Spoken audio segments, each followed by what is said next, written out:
Welcome to the Basics of Facilitation. This course will equip you with the knowledge necessary to improve your facilitation skills. With everything, we need to start with the basics. When delivering information to a group, there are three methods: presentation, training, and facilitating. This infographic dives into those three roles. Take a moment to read through each role, their focus, their deliverables, approaches, and their results. There are distinct differences between the three. A presenter focuses more on delivering the information in an engaging way, but isn't focused on receiving feedback or receiving active participation from their audience. A trainer focuses on delivering information in an engaging way and receiving some feedback from their audience. A facilitator focuses on receiving feedback. They know they have information to give, but they also understand that the audience's feedback and active participation in the course is just as important as the information that they're delivering.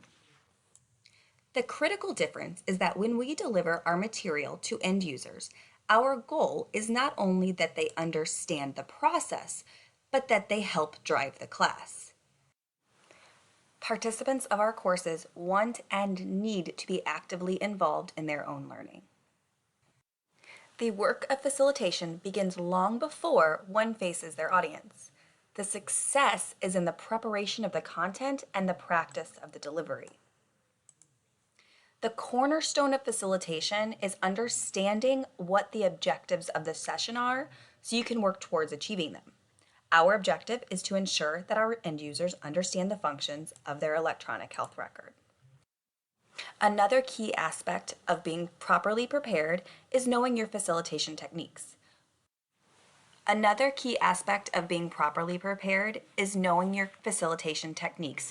having techniques in your toolbox ready to use. We will talk more about those later.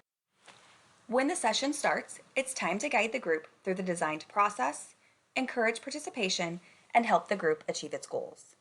Here are some of the most important elements a facilitator provides during their session. Set the context and the ground rules. This is about making sure that everyone is on the same page concerning goals, the agenda of the sessions, and ensuring that everyone is aware of the rules of the meeting.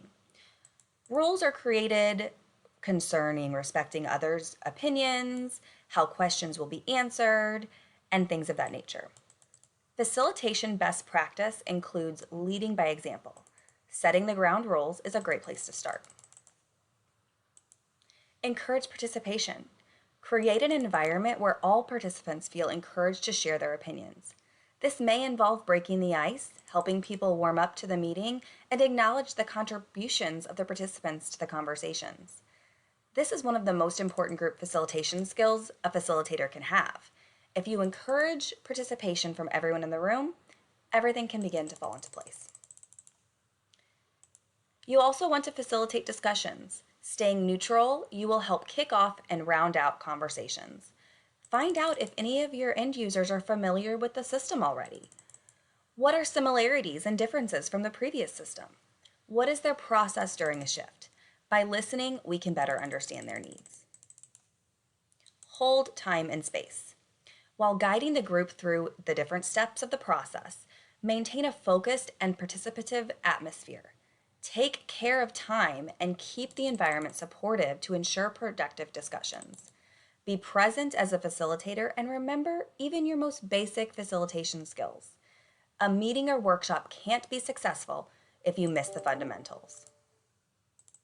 Keep an eye on the efficiency of the group work and adjust the process if needed. Your focus as a facilitator is to keep up the momentum of the group's work and ensure that all participants are contributing and finding solutions to the session.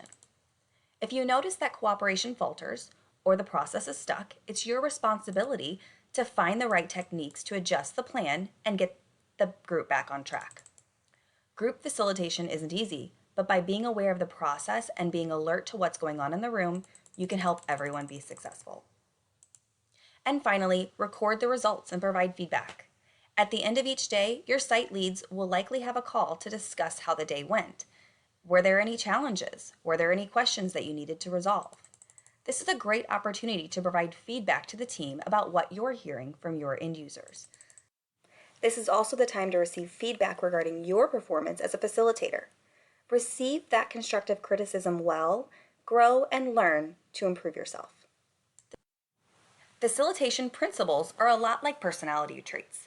As we go through the workshop, we will talk about all of these, some in detail, some more in general, but always be aware of them and continue to think of various ways that they're needed within your role.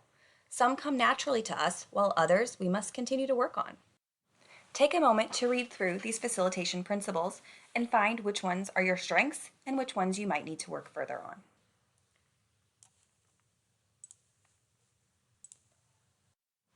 Let's take a moment to discuss the perception of us as a facilitator by our users. Even small things can make or break how the class views you and your effectiveness. An ineffective facilitator is very social and entertaining. The learners will have a good time in the class, but they will not really gain the knowledge that they need.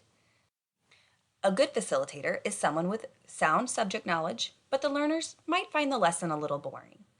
However, a great facilitator relays information that is clear, concise, and easily understood. Learners find the sessions interesting and feel enlightened and empowered.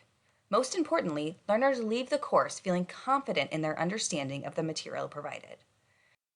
Your mark will be left on your group as a facilitator by how well you develop rapport within your class, the interpersonal interactions you enabled within the class, and the degree to which the content was successfully delivered.